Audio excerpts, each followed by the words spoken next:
Hello, कैसे हो प्यारे बच्चों। So how is your study going on? All fine, great. तो आज फ्लूइड मैकेनिक्स को कंटिन्यू करते हैं। कुछ और अच्छे कॉन्सेप्ट आज डिस्कस करने वाले हैं, जिसमें कि बेसिक से लेकर थोड़े एडवांस तक जाएंगे और हर बच्चे को समझ में आएगा। तो थोड़ा ध्यान दे के पढ़ना है बेटा, बहुत अच्छे कॉन्सेप्ट्स हैं।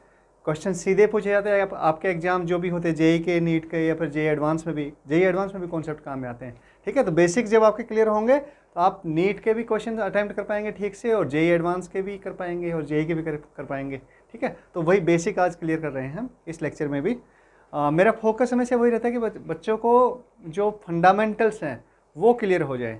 अगर वो क्लियर हो गए बच्चों को, तो क्या करेंगे, वो ईजी वे में क्वेश्चंस जो भी पूछे थे आपके एग्जाम में उनको आंसर कर पाएंगे। तो यही मेरी कोशिश होती है ना। चलो तो शुरू करते हैं बेटा। हाँ, मैं कोशिश करूँगा सभी को समझ में आएगा। चाहे कमज़ोर बच्चा है जिसने अभी तक नहीं भी पढ़ा है ज़्यादा, तो उसको भी समझ में आएगा, और जो बच्चा थोड़ा सा अच्छे से कर चुका है तो उसको तो समझ में आना ही है। और अगर बाय द वे आपने अभी फ्लूइड मैकेनिक्स के जो पहले के लेक्चर्स अटेंड नहीं किए हैं, तो मेरे सजेशन है कि आप पहले के वाले जो लेक्चर्स हैं उनको अटेंड करो, ताकि आपको बेसिक से चीज़ें सीखने को मिले, है ना, और आपको अच्छे से समझ में आए चीज़ें। अगर बाय द वे आपको समझ में नहीं आ रही है, कोई कहीं पर दिक्कत आती है, तो इसका मतलब ये है कि आपको जो पहले इसके बेसिक कॉन्सेप्ट जो हमने इससे प्रीवियस लेक्चर्स में हमने डिस्कस किए हैं उनको समझने की ज़रूरत है आपको। तो पहले वो लेक्चर्स देखिए, फिर ये लेक्चर देखना बेटा। ठीक है, चलिए ओके। शुरुआत कर दे क्वेश्चन से। क्वेश्चन दिया है, बड़ा प्यारा क्वेश्चन है, बहुत अच्छा है। क्या क्वेश्चन है? Water is filled to a height h behind a dam of width W as shown in the figure. Determine the resultant force exerted by water on the dam. क्या कर रहा है इसमें बेटा? एक डैम है ना, डैम पे आप कभी गए हैं ना? हाँ, डैम पे कभी घूमने गए होंगे। अच्छा, बाय द वे नहीं भी गए तो आजकल आज तो इंटरनेट पे सब देख सकते हैं, और उसके साथ में आपकी बुक्स में भी डैम देखा होगा आपने, एसएसटी की बुक्स में देखा होगा। ठीक है, हाँ। तो डैम में क्या हो रहा है, देखो यहाँ पर ये पानी वाली साइड है, और दूसरी साइड क्यों पानी? डैम में क्या करते हैं बेसिकली, हम वाटर को क्या करते हैं, होल्ड करते हैं। तो उसके लिए हम यहाँ पे ये स्ट्रक्चर बना दें। देखो ये ऐसे स्ट्रक्चर बनाई है, ये दूर तक जाएगी दीवार ना। हाँ, ये स्ट्रक्चर बनी है, क्या करें, पानी को होल्ड कर रही है। इधर गेट लगे होते हैं, उन गेट को अगर पानी को हमें क्या करना है, अगर हमें फ्लो करवाना मतलब निकालना है, पानी ज़्यादा हो गया डैम में, तो हम गेट के थ्रू पानी को निकाल देते हैं, राइट। अच्छा, ये देखो इसमें क्या हो रहा है कि ये वाली दीवार है जैसे ना, यहाँ पर देखो, यहाँ पर इसकी विड्थ ये है इस वॉल की, और यहाँ पे देखो नीचे आ जाते हैं, विड्थ बढ़ती जाती है। तो ऐसा क्यों हो रहा है? समझ में आ रही बात? हाँ, इधर ये इसका आपका कहेंगे बॉटम है, और ये हाइट h हाइट तक वाटर इसमें फिल है, राइट, ये h हाइट तक, और इसकी विड्थ जो है वो W है। कितनी है? W गिवन, क्वेश्चन में गिवन भी है। तो मुझे ये समझना है कि भाई ये जो है, पहले हम क्वेश्चन तो करने वाले कि कितना फोर्स किया, कितना एग्जर्ट करने वाला है वाटर इस पे, इस दीवार पर, इस वॉल पर। लेकिन ये वॉल की जो शेप बनाई है, यहाँ से ऊपर से ये नैरो है और नीचे से ये क्या है, वाइड है। तो ऐसा क्यों करते हैं? क्या किसी बच्चे को कुछ आइडिया है? बेटा यही इंजीनियरिंग डिजाइन होती है ना। और ये किसके बेसिस पे है? आपके बेसिक जो फंडामेंटल्स हैं उन्हीं के बेसिस पे डिजाइन करते हैं। तो बताओ मुझे फंडामेंटल्स में कैसे डिस्कस करेंगे। हमें पता है कि भैया कोई भी जब फ्लूइड इसमें है तो इस टाइम पे यहाँ पे जो प्रेशर एक्ट करेगा, कौन सी जगह पे? इसका जो ओपन सरफेस है यहाँ पर प्रेशर P नोट रहेगा ना, P एटमॉस्फेरिक रहेगा। अच्छा, इसकी इस साइड में जो प्रेशर है, यहाँ पर तो एयर ही है पूरा ना, तो इस साइड में भी जो भी प्रेशर रहेगा वॉल पर, वो रहेगा आपका P नोट। क्लियर है? इसमें तो पूरा ऊपर से नीचे तक कितना रहेगा, मतलब जो टॉप पॉइंट है टॉप टू बॉटम आपका P नोट ही रहेगा। इस साइड में प्रेशर एटमॉस्फेरिक प्रेशर रहेगा। लेकिन यहाँ पर देखो फ्लूइड वाटर इसमें क्या किया है, फिल किया है, वाटर भरा हुआ है ना डैम में। तो हाइट के साथ में वाटर जो कॉलम बना रहा है, मतलब वाटर जो कॉलम की वजह से हाइट के साथ में प्रेशर वेरी करता है। कैसे वेरी करता है प्रेशर? हमें पता है कि सर P जो है वो ρg h eight h depth पर। और ये क्या है, गेज प्रेशर है कि एब्सोल्यूट प्रेशर है? बताओ मुझे, क्या लिखा है मैंने? हाँ, h डेप्थ पर प्रेशर हमारा ρgh होता है, ये हमें पता है। तो ये क्या है आपका P गेज प्रेशर है।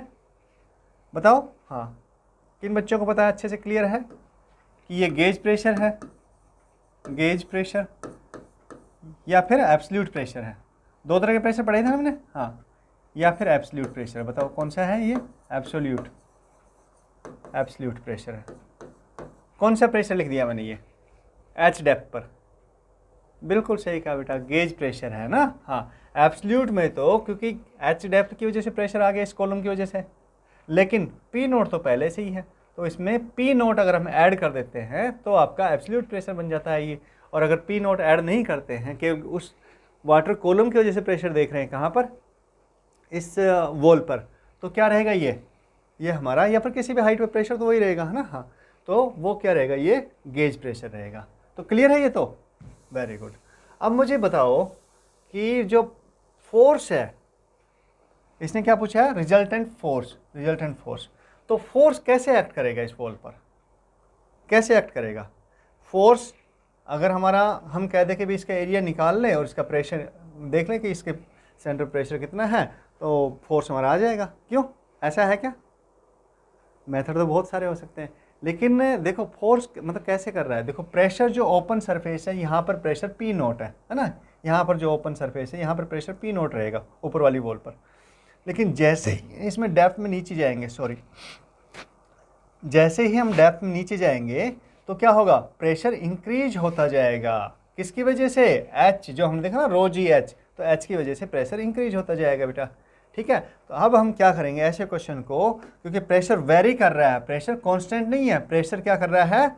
वेरी कर रहा है। तो ऐसे केस में हम क्या करेंगे, हम ऊपर से या तो हाइट ले लें, है ना, कि एच हाइट पर, एच डेप्थ पर कितना प्रेशर है, या फिर हम यहाँ से भी इसका जो बॉटम हो गया, ये बॉटम है ना, बॉटम की लाइन है, तो हम यहाँ से कह सकते हैं कि यहाँ से सपोज हम वाई हाइट पर, वाई हाइट है ये, सपोज यहाँ से उस पर हमने एक स्ट्रिप ले ली। कैसे? ये स्ट्रिप ले ली बेटा ऐसे, और इस स्ट्रिप की, इस एरिया की हम देख रहे हैं कि इस पर प्रेशर मान लो वेरी नहीं कर रहा है ना। हाँ, या फिर कह भी सकते हो। और इसकी जो विड्थ हो गई वो है हमारी, सॉरी मतलब हम कह सकते हैं जो वेरिएशन यहाँ पे y है तो यहाँ पे y प्लस dy है। ठीक है। हाँ, और विड्थ तो कितनी होगी? विड्थ तो w है, तो w ही रहेगी बेटा। सो इसका एरिया, स्ट्रिप का एरिया कितना हो गया? इस पर प्रेशर कितना हुआ? सपोज p जो है प्रेशर, ओके, यहाँ पे सपोज फोर्स इस पर df एक्ट कर रहा है, फोर्स निकालना ना हमें तो। हाँ, so df is equal to क्या होगा? df is equal to pressure क्या होगा? सपोज ये y है, टोटल हाइट कितनी है? h है ना, टोटल हाइट इसकी डेप्थ है जो h है, और बॉटम से इसकी हाइट ये y होगी। मतलब कौन सी y है? देखो कन्फ्यूजन मत हो, ये y है, राइट। कौन सी y है? ये यहाँ से और यहाँ तक की y है, ये y मान लेते हैं, let us assume it is y। ठीक है, और ये इसकी जो थिकनेस है, ये इस स्ट्रिप की थिकनेस कितनी ली हमने? dy ली है। सो ये कितने बच गई? कितनी डेप्थ हो गई इसकी ओपन सरफेस से? h minus Y. सो बेटा एब्सोल्यूट प्रेशर, क्योंकि प्रेशर आपका पी नोट इधर है तो पी नोट करके यहाँ पे भी आएगा, लेकिन पी नोट बैक साइड से भी है, तो हम क्या कर सकते हैं? सीधा गेज प्रेशर ले सकते हैं, एब्सोल्यूट की जरूरत नहीं है, गेज प्रेशर। सो वो कितना हो गया बताओ? रो जी, और डेप्थ कितनी है? ये y है अगर बॉटम से, तो ये h माइनस वाई बन गई। सो h माइनस वाई, ये तो प्रेशर आ गया। और प्रेशर कैसे एक्ट करता है? हमें पता है कि पी एफ जो होता है वो है P इंटू ए, राइट। हाँ, कितनी बार डिस्कस कर चुके हैं हम। तो ये प्रेशर आ गया हमारे पास में, इनटू इस पे एरिया निकालो, इसका स्ट्रिप का एरिया कितना है? तो बेटा विड्थ W है और इसकी थिकनेस कितनी है? dy है। सो W इंटू dy, ये एरिया आ गया। सो जो इस पर जो प्रेशर फोर्स एक्ट कर रहा है, मतलब वहाँ का हमने देखो P नोट A हटा दिया ना। हाँ, क्योंकि यहाँ से भी एब्सोल्यूट प्रेशर आएगा, इसमें एब्सोल्यूट प्रेशर में P नोट प्लस रो जी H माइनस वाई रहेगा, राइट, H डेप्थ पर। तो वो एरिया से मल्टीप्लाई होगा, उधर से भी प्रेशर लगेगा, मतलब वहाँ से भी प्रेशर, मतलब एटमॉस्फेरिक प्रेशर लगेगा, तो वो भी तो फोर्स लगा रहा है ना अपोजिट डायरेक्शन में। तो हमने सीधा इसको कैंसिल कर दिया। ठीक है, तो एब्सोल्यूट हमने क्या कर लिया? यहाँ पे गेज प्रेशर ले लिया। ओके, तो अब ये बताओ डी कितना हो गया? ये हाँ, रो जी W कांस्टेंट है, जी भी कांस्टेंट है, रो भी कांस्टेंट है। वेरी क्या कर रहा है? y वेरी कर रहा है।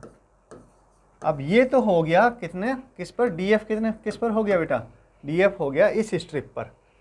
अब पूरे जो लेंथ, इसकी जो डेप्थ है, मतलब छोटी छोटी स्ट्रिप बनाएंगे, यहाँ पे बनाएंगे, यहाँ पे बनाएंगे, इधर ही बनाएंगे, ऐसे बनाते जाएंगे ना। हाँ, ऐसे बनाते जाएंगे, पूरी डेप्थ में स्ट्रिप बनाते जाएंगे और उनको फिर उन पे जो df1 df2 df3 ऐसे ऐड कर देंगे फोर्स निकाल के, है ना, सिंपल मेथड है। हाँ, तो इसी को मेथड को थोड़ा सिंपल करने के लिए क्या करते हैं, इंटीग्रेशन करते हैं, राइट। हम इंटीग्रेशन की लिमिट रख लेंगे भाई, ये strip h height h y इस पे है, मतलब बॉटम से y हाइट पर है, या फिर हम कहें कि भाई टॉप से h माइनस वाई डेप्थ पर है, h माइनस वाई डेप्थ लिया ना हमने। हाँ, तो अगर हम यहाँ से यहाँ तक इसको इंटीग्रेट कर दे तो हमें पूरे पर फोर्स आ जाएगा, सारा ऐड होके मिल जाएगा ना। हाँ, सो हम कहते हैं कि चलो F is equal to D F को इंटीग्रेट करेंगे तो हमें F मिल जाएगा, और बेटा रो जी डब्ल्यू तो कांस्टेंट है, सो ये क्या आएगा, इंटीग्रेशन किसका होगा, ये वाली टर्म का होगा, यानी h minus Y into D Y, right. Okay, इसको हटा दो, हाँ कन्फ्यूज नहीं होंगे। सो ये हो गया, और लिमिट क्या रखेंगे, लिमिट देखो y लिया है हमने, डी वाई लिया है, नीचे से y ले रहे हैं, तो हम क्या करेंगे, लिमिट किसकी, 0 टू h, 0 से h जा रही है ना, हाँ बिल्कुल। सो रो जी, अच्छा ऊपर से भी कर सकते हो, ये ऊपर से y हाइट लेके फिर उसकी लिमिट 0 टू h लिख सकते हो बेटा, कोई दिक्कत नहीं है उसमें भी, वो भी हो जाएगा ना। हाँ, y डेप्थ पर डी वाई मतलब इसका स्ट्रिप ले लो, और ये h माइनस वाई की जगह माना आप क्या कर सकते हो, y डी वाई कर सकते हो, ठीक है। हाँ, y डी वाई कर सकते हो, उससे भी आ जाएगा आपका आंसर, सेम आएगा आंसर, ठीक है। लिमिट अलग रखनी पड़ेगी, लिमिट का आपको ध्यान देना पड़ेगा। ओके, यहाँ पर देखो कितना आया, हाँ, सो ये h इंटू डी वाई, इसका इंटीग्रेशन अगर हम देखें तो 0 to h minus Y D Y का इंटीग्रेशन, दोनों टर्म्स को मैंने अलग कर दिया, ठीक है। हाँ, सो बताओ मुझे, रो जी डब्ल्यू तो कॉमन, हाँ ये लिमिट रखो, h डी वाई, h तो कांस्टेंट है, डी वाई का हो जाएगा, तो डी वाई की लिमिट हो गई 0 टू h, सो चलो h डी वाई का y, तो h तो बाहर आ जाएगा इसमें ना, हाँ, और y क्या क्या हो गया, y का लिमिट हो गई 0 टू h, सो ये h माइनस 0 यानी इंटू h आ गया बेटा इसमें, और यहाँ पे y डी वाई का क्या होगा, वाई स्क्वायर बाई 2, तो चलो लिख ही देता हूँ मैं, वाई स्क्वायर बाई 2 का 0 टू h, ये हो गई लिमिट, वैल्यू रखो फटाफट, रो जी ओमेगा, ये क्या बन गया, एच स्क्वायर बन गया, H square minus h limit रखो तो एच स्क्वायर बाई 2, 0 रखो तो minus 0, so minus H square by 2 आ जाएगी,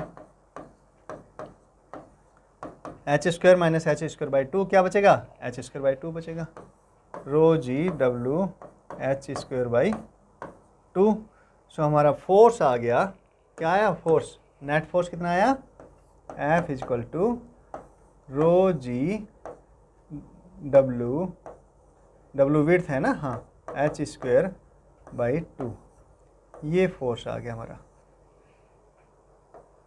समझ में आया बात या नहीं आया समझ में, हाँ आया, चलो ठीक है, वेरी गुड, ग्रेट। तो देखो बेटा इसमें प्रेशर कैसे वेरी कर रहा है, ऊपर जो प्रेशर थोड़ा है, छोटा है प्रेशर, क्योंकि हमने इंटीग्रेशन, क्योंकि यहाँ पे प्रेशर छोटा सा है, फिर यहाँ पे प्रेशर बढ़ गया और बढ़ गया, यहाँ पे प्रेशर और बढ़ता जाएगा, है ना। हाँ, ऐसे ऐसे करके प्रेशर बढ़ता जाएगा, प्रेशर का वेरिएशन इस तरह से आएगा, तो फोर्स भी बढ़ता जाएगा। जो स्ट्रिप यहाँ पे रहेगी उस पर कम फोर्स लगेगी, इस पर ज़्यादा लगेगा, इस पर और ज़्यादा लगेगा, इस पर और ज़्यादा लगेगा, इस पर और ज़्यादा लगता है, मतलब नीचे आते आते बहुत ज़्यादा लगेगा। सबसे ज़्यादा फोर्स कहाँ रहेगा, सबसे ज़्यादा फोर्स रहेगा आपका बॉटम वाले एरिया में। कहाँ पे रहेगा, बॉटम वाले एरिया में, क्योंकि प्रेशर मैक्सिमम रहेगा यहाँ पर, और इसी के लिए फोर्स सबसे ज़्यादा होता है, तो इसके लिए इसकी थिकनेस बॉटम पर सबसे ज़्यादा बनाते हैं, ठीक है। हाँ, यही कॉन्सेप्ट है। देखो वहाँ पे फोर्स कम था तो थिकनेस कम थी वॉल की, ये वॉल है, साइड वाली वॉल है ये, है ना। हाँ, देखना कभी डैम की वॉल कैसे होती है, तो ये ऊपर थिकनेस कम रहेगी, नीचे बढ़ते जाएंगे तो थिकनेस बढ़ती जाएगी, बढ़ती जाएगी। क्यों बढ़ती जाएगी, क्योंकि प्रेशर बढ़ता जाता है, वैसे ही फोर्स बढ़ता जाता है, ठीक है, यही रीजन है। यही क्वेश्चन था मेरा, तो ये समझ में आ गया। हाँ, इंटीग्रेशन क्यों किया ये भी समझ में आ गया होगा आपको। अब चलो एक केस और डिस्कस करते हैं कि अभी हम ये रेस्ट मतलब फ्लूइड इन रेस्ट कर रहे हैं, है ना, अभी फ्लूइड इन मोशन पे नहीं पहुँचे हैं। उसमें तो आपके बर्नौली इक्वेशन आएगी, कंटिन्यूटी इक्वेशन आएगी, है ना, स्टोक्स लॉ आएगा, वो सब चीज़ें आएंगी।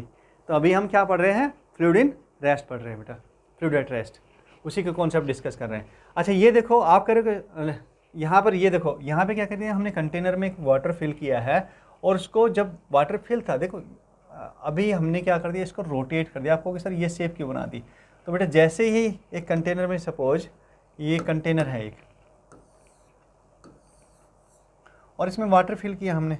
आप कहोगे सर कैसा बना दिया ना, चलो ठीक है थोड़ा अच्छा बना लेते हैं। ओके,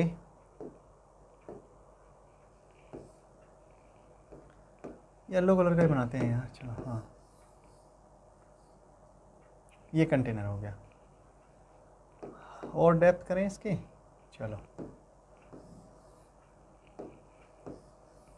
अब तो ठीक है। हाँ, अब इस कंटेनर में क्या किया भैया, ऊपर से उसको ओपन करना है, चलो ओपन कर देते हैं सर।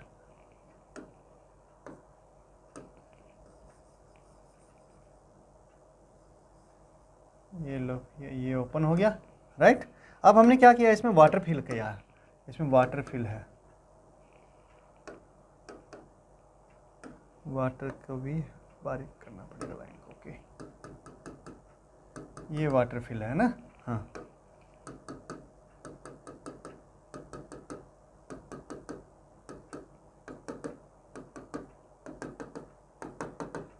ये वाटर फिल कर दिया।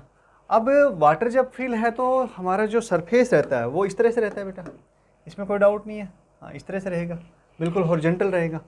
अगर इसका कुछ मूवमेंट आ जाएगा, अगर हम इसको एक्सलरेट कर देंगे तो फिर ये सरफेस कैसे बन जाएगा, ये आपका इस तरह से हो जाएगा, ये सरफेस बन जाएगा, है ना। हाँ, वाटर आपका यहाँ तक आ जाएगा और ये वाटर गायब हो जाएगा, यहाँ तक आने लग जाएगा ना। और ये वाले ऐसे में कुछ नहीं बचेगा, ये कुछ नहीं बचेगा, ये यहाँ तक ऐसे बन जाएगा वाटर सरफेस, राइट। अगर हम इसको एक्सलरेट करते हैं किस डायरेक्शन में, इसमें ए एक्सलेशन से, तो ये केस तो हम डिस्कस कर चुके हैं पहले ही।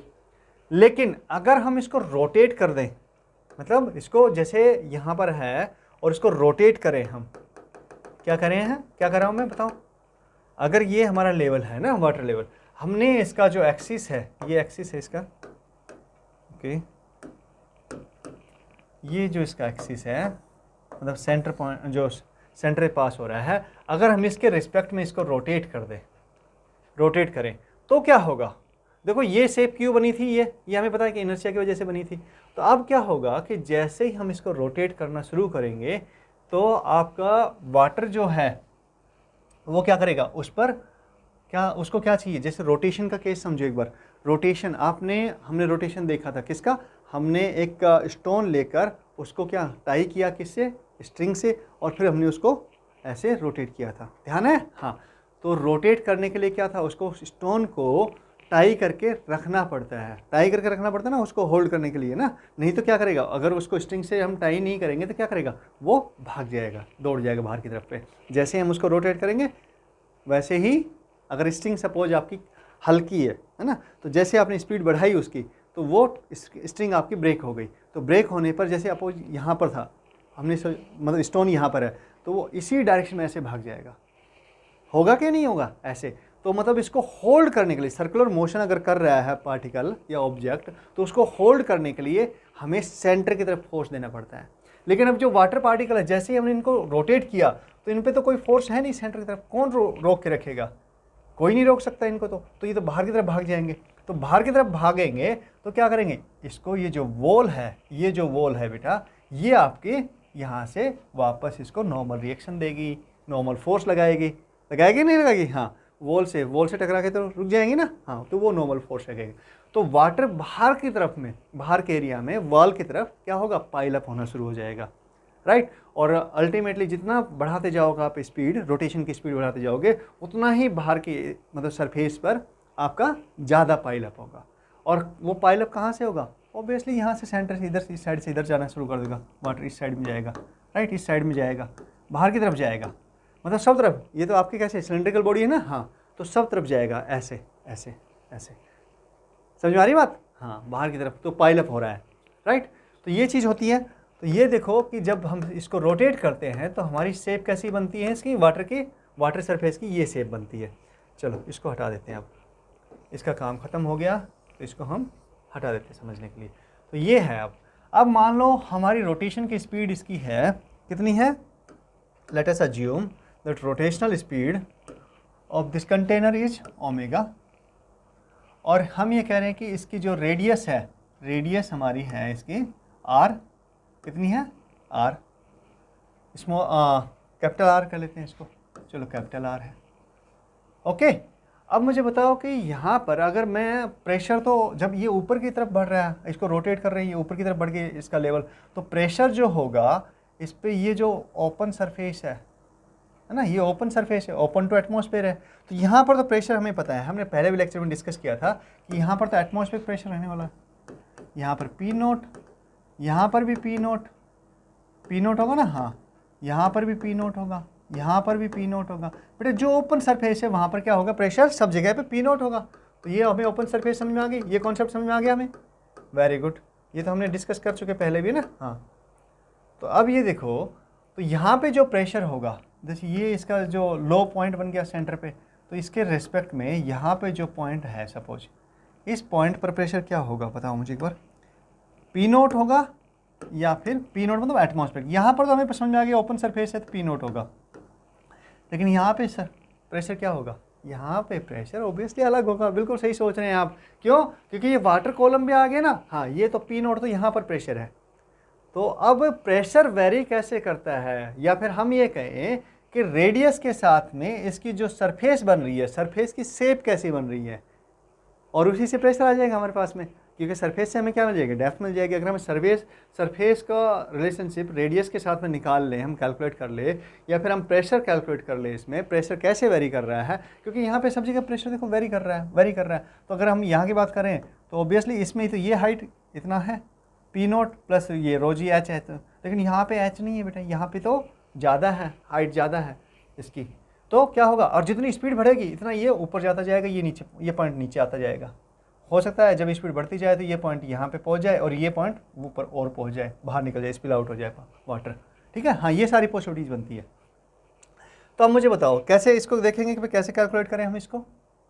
मैं अब क्या काम कर रहा हूँ, देखो एक सिंपल सा, हम यहाँ पे एक एलिमेंट ले लेते हैं जो हमने पहले किया था। हाँ चलो ग्रीन से कर लेते हैं। ये हमने एक एलिमेंट ले लिया यहाँ पर, ठीक है, ये एलिमेंट ले लिया हमने, और हम ये कह रहे हैं कि इसकी जो ये आर डिस्टेंस पर है ना, ये बहुत बड़ा कर दिया वैसे हमने, पर ये समझें कि यहाँ से ये डिस्टेंस आर है, इसकी कितनी है, स्मॉल आर है, और इसकी जो थिकनेस है ये कह सकते हैं हम डी आर है, राइट। और यहाँ पे इसके इस पॉइंट पर प्रेशर, इधर वाले पॉइंट पर प्रेशर हमारा कह रहे हैं कि हम P1 है। कितना प्रेशर है, P1 है, क्योंकि ये देखो हाइट अलग अलग है ना, ये यहाँ पे इतनी हाइट है, इधर इतनी हाइट है। सो हम कह रहे हैं कि इस वाले सरफेस पे P1 प्रेशर है, इस वाले फेस पर प्रेशर P2 है। कितना है, P2 है। तो अब क्या करेंगे, ऑब्वियसली अब हमें एलिमेंट मिल गया है, तो एलिमेंट पर हम क्या कर देंगे, इक्वेशन लिख देंगे। कर सकते हैं ना इक्वेशन, कैसे करेंगे बेटा बताओ, क्या करेंगे सर, नेट फोर्स देखेंगे, तो पार्टिकल पे नेट फोर्स कितना है, उस पर एलिमेंट को अगर हम पॉइंट मास मान लेते हैं, या मतलब जो भी, हाँ, तो पॉइंट मास मान के हम कर सकते हैं ना, हाँ, तो इधर P2 A फोर्स काम कर रहा है, उसका एरिया मान लेते हैं कि A है, तो ठीक है, हाँ, और यहाँ पर प्रेशर इस साइड में आपका P1 A काम कर रहा है, राइट, क्लियर है, हाँ। और क्या हो रहा है, देखो सर्कुलर मोशन में हमारा क्या चाहिए होता है, हमें सेंट्रीपिटल एक्सलेरेशन चाहिए होता है, कहाँ पे, टुवर्ड्स द सेंटर, मतलब क्या हो गया, सेंट्रीपिटल एक्सलेरेशन और सेंट्रीपिटल फोर्स चाहिए होता ना, हाँ, सर्कुलर मोशन को बनाए रखने के लिए। वो हमें उस स्टोन वाले केस में कहाँ से मिल रहा था, टेंशन, किसमें, रस्सी में जो टेंशन थी, जो रोप में हमारी में टेंशन थी, वो रोप प्रोवाइड करी थी, क्योंकि जैसे ही हमने कट किया उसको वैसे ही हमारा स्टोन ऐसे फ्लाई कर गया, राइट, हाँ। तो यही चीज़ हम कह रहे हैं। तो यहाँ पर इस डायरेक्शन में इसमें और क्या लग रहा है बताओ मुझे, यहाँ पर नेट फोर्स लग रहा है, नेट ए लग रहा है, या हम कहें कि नेट फोर्स लग रहा है ना, और वो फोर्स कितना होगा, अगर इसका मास dm है, एलिमेंट छोटा लिया ना हमने, हाँ, dm r रेडियस पर है, तो r ओमेगा स्क्वायर, यही होता है फोर्स, नेट फोर्स। उसकी डायरेक्शन क्या होगी, इसकी डायरेक्शन टुवर्ड्स द सेंटर होगा कि नहीं होगा, हाँ, mr ओमेगा स्क्वायर, सेंटर जो सर्कुलर मोशन उसमें आपने पढ़ा है, सेंट्रीपिटल एक्सलेरेशन क्या होता है, mr ओमेगा स्क्वायर होता है बेटा, सिंपल सी बात है। तो चलो इक्वेशन लिख दो फिर फटाफट। सो P2 हो जाएगा, हाँ, यहाँ पर देखते हैं, स्पेस को थोड़ा सेव करते हैं। So P2A minus P1A is equal to net force dm r omega square. अब देखो बेटा, ये तो A तो कॉमन आ गया, A, तो इसको हम लिख सकते हैं P2 minus P1 P2 minus P1 into A is equal to DM। DM कैसे कैलकुलेट करोगे? DM तो उसकी डेंसिटी, और ये किसका एलिमेंट लिया हमने? वाटर का ही लिया है, तो रो या फ्लूइड, जो भी कोई फ्लूइड इसमें है तो रो हो गया बेटा, ठीक है। हाँ, इनटू उसका वॉल्यूम, अगर एरिया कितना लिया इसका? एरिया हमने ए ले लिया इसका, इनटू इसकी लेंथ dr है, सो into dr into r omega square, right. तो ये देखो a से a कैंसिल हो गया, वेरी गुड। सो हमें P2 माइनस P1 मिल गया, राइट। P2 माइनस P1 क्या हुआ? रो omega square r dr, first equation है। अब देखो P2 माइनस P1 क्या है? P2 माइनस P1 हमारा यहाँ पर प्रेशर P2 है, यहाँ पे प्रेशर P1 है।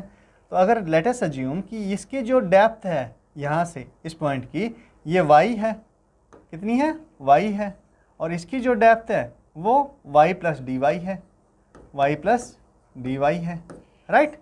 तो अगर प्रेशर, जब हमें पता है कि जो डिफरेंस आ गया, कितना आ गया? डिफरेंस आपका dy हाइट का है, डेप्थ का ना, dy डेप्थ का है, तो प्रेशर डिफरेंस कितना आएगा? बताओ फटाफट, शाबाश। हमारा जब एक P1, अच्छा वैसे अगर मैं कह दूँ, मैं वैसे सीधा सा कह सकते हैं P2 minus P1 is equal to rho G into depth, है ना। वो कितना डिफरेंस है बेटा? दोनों में dy का डिफरेंस है, ये आएगा। और अगर बाय द वे ये समझ में नहीं आया तो मैं चलो बता देता हूँ। P1 हमारा क्या होगा बताओ? P2 क्या होगा? P2 होगा P नोट, ओपन सरफेस है तो वहाँ पे प्रेशर कितना होगा? P नोट होगा, प्लस रो जी, इसकी डेप्थ कितनी है? y प्लस dy उस एंड की, और P1 कितना है? P1 is equal to open surface पे प्रेशर यानी atmospheric pressure plus rho G into इसकी डेप्थ y, और दोनों का डिफरेंस करेंगे तो क्या आएगा? P2 minus P1 is equal to P nought से P नोट कैंसिल हो जाएगा, rho G y plus rho G dy, so rho G y से रो जी y कैंसिल हो जाएगा, माइनस में आ जाएगा ना, हम माइनस कर देंगे, P2 माइनस P1 कर रहे हैं तो बच क्या गया? बच क्या? रो जी इंटू डी वाई बच गया बेटा, रो जी डी वाई, और यही हमने लिखा था पहले भी। तो ये हमारी सेकंड इक्वेशन आ गई सपोज। अब यहाँ से P2 माइनस P1 की वैल्यू रख दो यहाँ पे, सो P2 माइनस P1 की वैल्यू रखेंगे सेकंड इक्वेशन से फर्स्ट में, तो क्या आएगा? यानी rho G D Y equal to rho omega square R D R, so rho से रो कैंसिल हो जाएगा, यानी डी वाई इजक्वल टू क्या हो गया? Omega square by G into R D R. अगर दोनों तरफ इंटीग्रेट कर देंगे हम इसको, इंटीग्रेट क्यों करते हैं भाई? छोटे छोटे एक छोटा सा एलिमेंट लिया हमने तो पूरे को लिमिट ले लेंगे कहाँ से? सेंटर से और वहाँ तक की, या फिर लिमिट अगर नहीं भी ले तो हम सिंपल से कहते थे किसी भी आर डिस्टेंस पर, है ना, आर रेडियस पर और वाई डेप्थ पर हमारा क्या आएगा? जो रिलेशनशिप आएगी मतलब इसके y और r के बीच में वो निकाल सकते हैं हम। तो ये कर देंगे, इसको इंटीग्रेट करेंगे, इसको भी इंटीग्रेट करेंगे, तो ये तो कांस्टेंट है, ओमेगा स्क्वायर बाई जी तो कांस्टेंट, ये आ गया। इससे हमें क्या मिलेगा? इससे मिलेगा हमें y equal to omega square G, और आर डी आर का क्या होगा? आर डी आर का इंटीग्रेशन तो हमेशा आर स्क्वायर बाई 2 ही होता है बेटा। अब लिमिट हमने नहीं रखी तो हमें कांस्टेंट लगाना पड़ेगा, एक प्लस सी कर दो, सी फॉर कांस्टेंट। तो ये हमारी इक्वेशन आ गई। किसकी इक्वेशन आ गई भाई? वाई डेप्थ और रेडियस उनके बीच में वेरिएशन कैसा है, ये इक्वेशन आ गई हमारे पास। अच्छा ये इक्वेशन देखो, यहाँ पे ये कांस्टेंट है, ये कांस्टेंट है, वेरिएबल क्या है? केवल आर स्क्वायर है और वाई वेरिएबल है ना, बाकी सब कांस्टेंट है। यानी कि वाई क्या हो गया? Y is proportional to R square, कुछ ऐसा हो गया ना। हाँ, और ये इक्वेशन किसकी होती है? दो वेरिएबल के बीच में बेटा। हाँ, ये y है, जी नहीं है ना। हाँ, y है, तो ये इक्वेशन होती है आपकी पैराबोला की। पैराबोला की होती है ना, ध्यान है पैराबोला का? हाँ, कैसे होती है देखो ये पर बताओ। नहीं रुको, पैराबोला की इक्वेशन क्या होती है? पढ़ी है, ध्यान है? हाँ, y square is equal to 4ax standard equation होती है, और इसका जो ग्राफ आता है वो कैसे आता है? ये आता है, राइट। लेकिन यहाँ पर हमारा x की जगह अगर मान लो हम कह रहे कि यानी कि ये क्या है? Y square proportional to x है, यही है ना। हाँ, तो यहाँ पर क्या है, लेकिन यहाँ पर y की जगह तो x है और x की जगह y है, तो इसलिए कैसी शेप आएगी, शेप यहाँ पर ये y मान रहे हैं ना, हाँ ये y है बेटा, और ये यहाँ पर भी ये y थी और ये x है, देखो तो x की मतलब ये x की तरफ झुकाओ ना डबल, हाँ शेप, तो ये ऐसे आ जाएगी, तो ये ऐसे शेप आएगी। और देखो हमारी शेप कैसी आ रही है उसकी, किसकी, पैराबोल, उसकी देखो शेप इसी से मिलती जुलती है ना, हाँ सरफेस की रुको रुको रुको, हाँ ये देखो सरफेस की पैराबोलिक शेप आ रही है। तो इक्वेशन ये बनती है। अब हमने ये तो निकाल लिया, अब हम बताओ आगे कि y इक्वल टू क्या आ गया, omega square by G, omega square R square by 2g plus C. चलो तो नेक्स्ट स्लाइड पे चलते हैं, यानी y क्या आ गया हमारा, y हमारा आ गया omega square R square by 2g plus C. Clear है।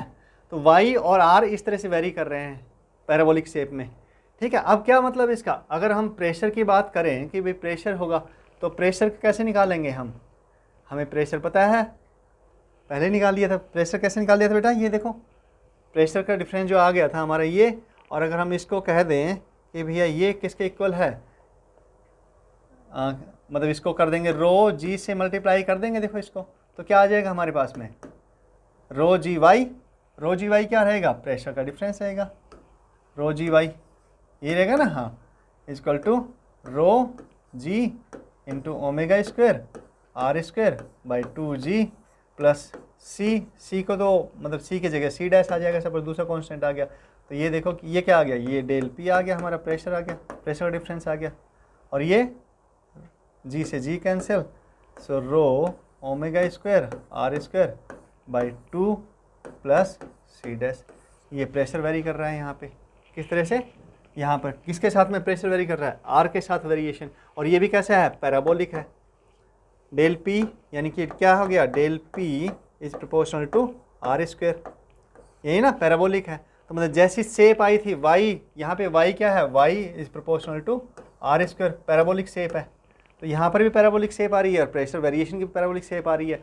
तो मतलब यहाँ पे जो प्रेशर वेरी करेगा, यहाँ पे ओपन सरफेस पे पी नोट प्रेशर है, यहाँ पर भी पी नोट है, यहाँ पर पी नोट है, यहाँ पर पी नोट, पूरा ओपन सरफेस पे ये है। लेकिन अगर हम कहें कि भाई एच डेप्थ पे, मतलब कहें कि 1 सेंटीमीटर पे, तो सपोज वहाँ पे प्रेशर P1 है 1 सेंटीमीटर डेप्थ पर, तो यहाँ पर P1 होगा, इसी तरह से 1 सेंटीमीटर, यहाँ पर भी 1 सेंटीमीटर नीचे P1 होगा, P1 होगा, P1 होगा, 1 सेंटीमीटर नीचे जाएंगे, सब जगह P1 मिलेगा। तो जो प्रेशर है आपका वो भी इसी शेप में वेरी कर रहा है ना। प्रेशर का अगर हम आर के साथ में वेरिएशन देखें, रेडियस के साथ में, जैसे जैसे रेडियस बढ़ती जाएगी ना, हाँ वैसे वैसे प्रेशर की ये शेप आती जाएगी। तो ये प्रेशर की P1, ये कांस्टेंट प्रेशर लाइन बन गई है हमारी। ये दूसरी इसके नीचे जो बनेगा वो भी कांस्टेंट प्रेशर लाइन ऐसी ही बनेगी बेटा, ऐसी ही लाइन बनती जाएंगी, ऐसी प्रेशर की। ये इस पर जहाँ पर भी देखोगे कांस्टेंट प्रेशर, यहाँ पे अगर 2 एटमॉस्फेरिक प्रेशर है तो यहाँ पर भी 2 एटमॉस्फेरिक होगी, यहाँ पर भी 2 एटमॉस्फेरिक होगा, यहाँ पर भी 2 एटमॉस्फेरिक, यहाँ पर भी 2 एटमॉस्फेरिक। यहाँ पे अगर 1 था तो 1 1 1, यहाँ पे अगर मान लो 4 आ गया तो 4 4 4 4 4, है ना। इस तरह से शेप बनती जाएंगे। तो ये कांस्टेंट प्रेशर लाइन इस तरह से बनती है इसमें, इस केस में। और ये कैसे दिखा रही है, ये देखो, हाँ प्रेशर मतलब यहाँ पे पी नोट को अगर मान लो हम कह रहे हैं कि पी नोट को नेग्लिजिबल मान ले, अगर ये हम कौन सा प्रेशर ले रहे हैं, प्रेशर ले रहे हैं हम ये कौन सा बेटा, गेज प्रेशर ले रहे हैं, राइट। तो यहाँ पे हमने 0 मान लिया, तो देखो यहाँ पे P2 P1 को 0 मान सकते हो, अपर सरफेस हो, गेज प्रेशर की बात कर रहे हो तो P2 यहाँ पे छोटा है, छोटी लाइन है, ये देखो छोटा एरो आया। P3 डेप्थ बड़ी, एरो बड़ा हो गया। P4 डेप्थ और नीचे आई, एरो और बड़ा हो गया। तो इस तरह से प्रेशर लाइन बनती है। समझ आ रहा है प्रेशर कैसे वेरी कर रहा है, मतलब इन लाइन पे कांस्टेंट रहेगा, जो शेप बनी ना, हाँ उसी तरह की शेप पे, मतलब उसी तरह के लाइन पर प्रेशर लाइन बनेगी जिन पे प्रेशर क्या रहेगा, कांस्टेंट रहेगा, कांस्टेंट प्रेशर लाइन होगी, ठीक है। ऐसा नहीं होगा कि यहाँ पे एच डेप्थ ले ली तुमने यहाँ से और इस पे प्रेशर यहाँ पे और यहाँ पे दोनों पर सेम रहेगा, ऐसा नहीं होगा, ऐसी गलती नहीं करना इस तरह के केस में, ठीक है। हाँ प्रेशर लाइन कैसे बनेगी, कांस्टेंट प्रेशर लाइन इस तरह की शेप की बनेगी, पैराबोलिक शेप की बनेगी, ठीक है। कैसे बनी ये हमने निकाल ही लिया, देख लिया, चेक कर लिया। इसी तरह क्वेश्चन बनते हैं बेटा। चलो एक क्वेश्चन कर लेते हैं इसी का। क्या करें, एक circular cylinder of height h is equal to 10 centimetre and radius 2 centimetre is opened at the top and filled with liquid. It is rotated about its axis. Determine the speed of rotation so that half the area of the bottom gets exposed. क्या कर रहा है, ये simple यही बात कर रहा है कि हमारे पास में एक, देखो उसी को ले, हाँ चलो ठीक है इससे कर लेते हैं। तो ये हमारे पास में एक क्या है, हमारे पास में एक सर्कुलर सिलेंडर है, ठीक है। ये इसका एक्सिस हो गया। ये ऊपर से हम कह सकते हैं कि ओपन है बेटा, ठीक है, हाँ ओपन है, ओपन कर देते हैं इसको, ये ओपन है, ये लो भाई ओपन हो गया, ये ओपन है, ठीक है, हाँ। तो अब देखो इसमें वाटर भर दिया हमने, वाटर फिल कर दिया है, ये वाटर फिल कर दिया, इसमें इतना वाटर फिल कर दिया। कितना कर रहा है, पूरा कर रहा है क्या, हाँ। ये जो open at the top and filled with liquid, हाँ पूरे की बात कर रहा है, पूरा भरा हुआ है। कम करोगे तो भी कोई दिक्कत नहीं है, ठीक है, हाँ। अब क्या कर रहा है, क्या कर रहा है, 10 हाइट कितनी है, 10 सेंटीमीटर है, 10 सेंटीमीटर हो गई। is opened at the top and filled with liquid. It is rotated about its axis. Determine the speed of the rotation so that the half area of the bottom get exposed. कैसे करेगा, अगर ये इसका axis है, क्या कह रहा है, ये इसका एक्सिस है, ठीक है, हाँ। तो अब हमने इसको रोटेट किया तो क्या करेगा, पानी बाहर निकलना शुरू हो जाएगा, क्योंकि ये फुल है तो बाहर निकलना शुरू हो जाएगा। और ये कह रहा है कि शेप इस तरह से बननी चाहिए। पहले तो ये थोड़ा धीरे रोटेट करेंगे तो इस तरह की बनेगी, और तेज रोटेट किया तो इस तरह की शेप बनेगी बेटा, इस तरह का वाटर, ये पानी बाहर, ये सब बाहर निकल जाएगा, राइट। अगर और तेज रोटेट किया तो हमने इस तरह की शेप बनने शुरू हो जाएगी, राइट। और ये कह रहा है कि इस तरह की शेप से ही काम नहीं चलेगा, ये कह रहा है कि भैया इस तरह की शेप बननी चाहिए ताकि आधा जो एरिया है, आधा एरिया मतलब इस तरह की शेप बनेगी ना। अभी कहेंगे सर बाहर तो क्या बनेगी, बाहर तो कुछ नहीं बनेगा, लेकिन शेप इस तरह की बन जाएगी। वाटर कैसे रहेगा, वाटर इस तरीके से रहेगा, ये वाली लाइन यहाँ पर इतने एरिया में वाटर रहेगा, ये वाटर नहीं रहेगा ना, हाँ। अगर इसको हम वापस देखें तो ये कुछ इस तरह की होगी जो शेप, येलो ही कर लेते हैं लाइन, ओके। ये देखो,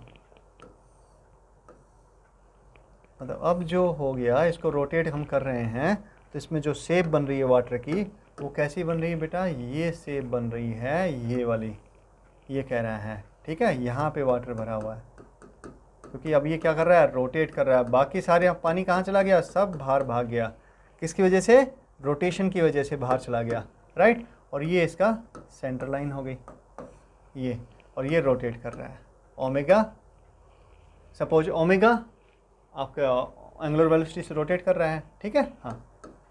तो अब ये इस तरह का हो गया। अब ये कह रहा है कि ये जो एरिया दिखा रही है, ये कैसा एरिया होगा, सर्कुलर एरिया होगा। ये जो एरिया है और ये टोटल जो एरिया होगा, ये वाला टोटल एरिया होगा, इसका हाफ होना चाहिए, यही बात करें ना, हाँ। तो लेट अस अज्यूम कि इसकी जो रेडियस थी वो हमारी आर है, कितनी है, आर नोट है सपोज, और जो हाफ हो गया सपोज ये रेडियस सेंटर से, ये हमारी रेडियस आर है, तो इसका जो टोटल एरिया कितना हुआ, ये वाला एरिया कितना हुआ, ये वाला एरिया तो पाई आर नोट स्क्वायर हो गया, और इसका हाफ होना चाहिए ये वाला एरिया, ये बात कह रहा है इसमें। तो इसका हाफ कर देते हैं, 1/2 इक्वल टू कितना होना चाहिए, इसके एरिया के बराबर, सो पाई आर स्क्वायर, ठीक है, हाँ। तो पाई से पाई कैंसिल, और आर हमारा आर हो गया आर नोट अपॉन √2, ये हो गया बेटा। क्वेश्चन समझ में आ रहा है, मुश्किल क्वेश्चन नहीं है, थोड़ा सा आसान ही है, मतलब ज़्यादा थोड़ा दिमाग लगाओगे तो समझ में आ जाएगा क्या क्या हो रहा है, सीन क्या हो रहा है ना। ये मैंने ड्रॉ कर दिया है तो आपको और अच्छे से समझ में आ गया।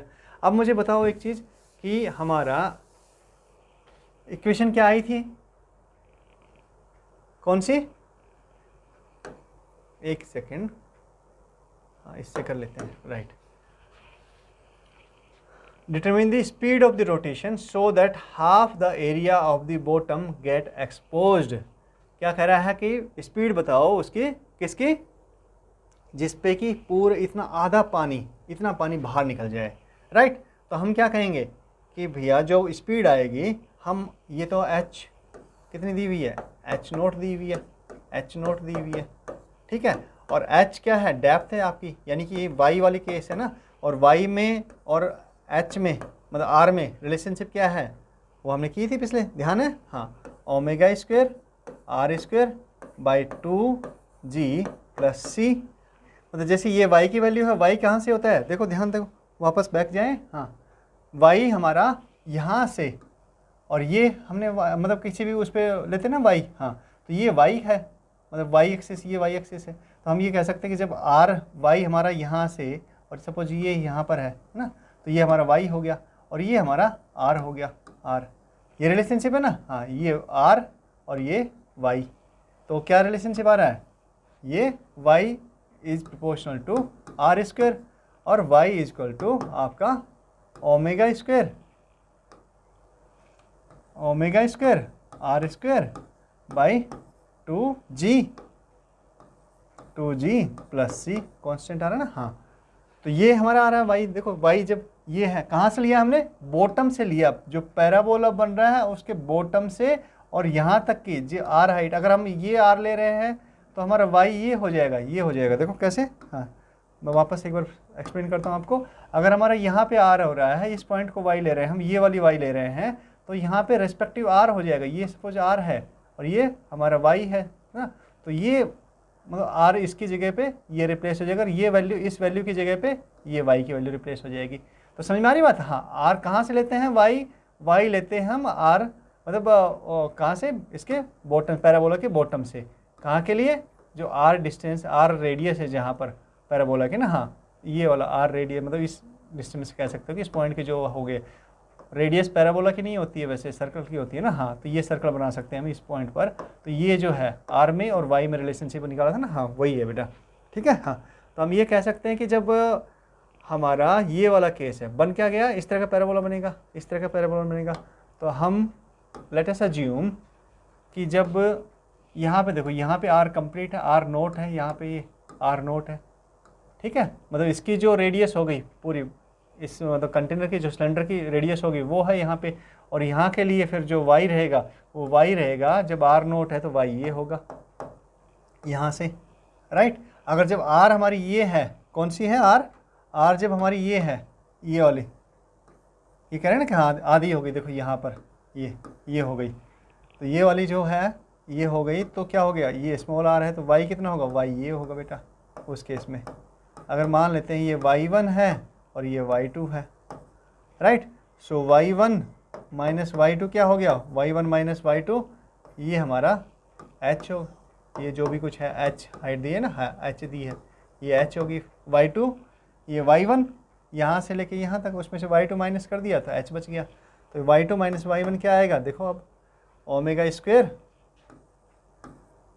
बाई 2g, c तो कैंसिल हो जाएगा माइनस करेंगे तो, है ना, तो ये r y1 में r कौन सा है, y1 में r ये है r नोट, सो r nought square minus r1 square, ये r स्मॉल r ले रहे हैं हम, सो r स्क्वायर, और ये किसके इक्वल है, ये हमारा है h के इक्वल है बेटा, सो ये h is equal to omega square by 2g into r nought square minus small r square. Clear है, वेरी गुड। अब वैल्यू पुट कर दो बस, तो बताओ h की वैल्यू क्या आई, h की वैल्यू हमारी 10 सेंटीमीटर है, 10 सेंटीमीटर करेंगे, इधर कर दें, हाँ इसमें कर देते हैं, ये तो हमने कर ही लिया ना, हाँ चलो इसको मैं इरेज कर देता हूँ, ओके। तो 10 सेंटीमीटर मतलब क्या हो गया, 0.1 मीटर, सेंटीमीटर को मीटर में कन्वर्ट कर लेंगे ना, हाँ, so is equal to omega square by 2 G की वैल्यू कितनी गिवन है, हाँ 10 गिवन है बेटा, 10 गिवन है बेटा, okay, so it is 10 into R, capital R given है 2 सेंटीमीटर, और उसके बाद में हमारी ये, अच्छा इनकी वैल्यू यहाँ से भी पुट कर सकते हैं ना, हाँ यहाँ से पुट करके निकाल सकते हैं सीधी, okay, omega square by 2g R square minus small r की वैल्यू रखो यहाँ से, r by r naught by 2 है, सो ये स्क्वायर करेंगे तो क्या आ गया, r square r nought square by 2, तो ये बच गया कितना, हाफ बच गया, सो ये आ गया हमारा omega square r nought square by 4g, हाँ ये वैल्यू आ गई, हाँ तो ये सीधा रख सकते हैं हम, सो r नोट स्क्वायर की वैल्यू रख दो, r नोट कितना है 0.02 का स्क्वायर बाई 2 कर देते हैं सीधा, अगर हमने यहाँ पे ले लिया तो, सो ओमेगा कितना आ गया, देखो यहाँ से हो गया 4 अपॉन, यहाँ से ये 4 इंटू 10⁻⁻⁴, दैट मीन्स 10⁻⁴, यही है ना, हाँ, so omega is equal to, ये omega square is equal to 10⁻⁴ आ गई, omega is equal to 100, radian per second, ये हमारा ओमेगा की वैल्यू आ गई। राइट, समझने वाली बात इतनी ही थी बेटा कि y और r क्या क्या होंगे इसमें, है ना, केवल यही कॉन्सेप्ट था। और y और r में रिलेशनशिप कैसा है, तो प्रोफाइल कैसे बनेगी, समझ गए। हाँ, इतनी सी बात थी इसमें। अगर आपको ये समझ में आ गया है तो अगर बाय द वे कुछ डाउट है आप बैक स्लाइड पे जाइए कि y और r में हमने रिलेशनशिप कैसे निकाला था, इससे समझ में आ जाएगा और अच्छे से क्लियर हो जाएगा आपको। यही मैंने बताया था आपको, y और r में रिलेशनशिप कैसे निकला है और फिर हम वहाँ तक कैसे पहुँचे हैं, y क्या है और उसमें r क्या है। चलो, ये लास्ट क्वेश्चन था आपका। हाँ, इसी के साथ में आज के जो लेक्चर है वो यहीं पर ख़त्म करते हैं और नेक्स्ट लेक्चर में कुछ और अच्छे कॉन्सेप्चुअल क्वेश्चंस लेंगे, जिससे आपकी अंडरस्टैंडिंग और बढ़ेगी, आपके कॉन्सेप्ट और क्लियर होंगे, है ना। और उसके साथ में फिर फ्लूइड इन मोशन में चलेंगे, ठीक है। वो उसमें कंटिन्यूटी इक्वेशन पढ़ेंगे हम, और उसके साथ में आप हमारे जो बर्नौली इक्वेशन है वो पढ़ेंगे, उनके एप्लीकेशंस पढ़ेंगे, वो सब चीज़ें डिस्कस करेंगे। उसके साथ में स्टोक्स लॉ वगैरह और सरफेस टेंशन, सरफेस एनर्जी, वो भी नेक्स्ट लेक्चर्स में लेंगे, ठीक है। चलिए, तब तक के लिए कीप प्रैक्टिसिंग और वीडियो को शेयर करते रहना। आपका जो प्यार है बनाए रखना बच्चों, तो लाइक करते रहना, उसके साथ में ही चैनल को सब्सक्राइब भी करवाना, अपने फ्रेंड से भी करवाना, और आप भी करना, ताकि हमें पता चले कि हाँ, आप हमारे साथ पढ़ने में आपको मज़ा आ रहा है, ठीक है। चलो, मिलते हैं नेक्स्ट क्लास में। सी